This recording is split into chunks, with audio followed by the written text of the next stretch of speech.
I wrestled in high school and college, and I know I traumatized my left eyelid, and it had been down a little bit over the years, but in the last few years, it really started to drop significantly, and I didn't notice it so much looking in the mirror, but in photographs, it sure jumped out, and ooh, that's a distinctive look. And then I also realized in photos that I had a lot of puffiness in my lower eyelids, so I thought, that doesn't really look like how I feel, so I thought I could do something about that. Dr. McCracken thought he could fix my eyelids, certainly, and reduce the puffiness, if not take it away completely. I thought it came out great, and my wife was happy with it, so that's perhaps my greatest critic.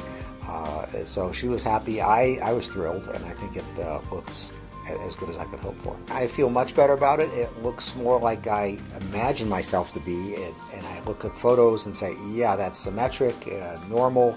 It doesn't have that battle-worn look that I've had previously. And nobody thinks I had surgery. Nobody's aware of that. Dr. McCracken's great. He's articulate, very efficient, very professional, and very easy to talk to.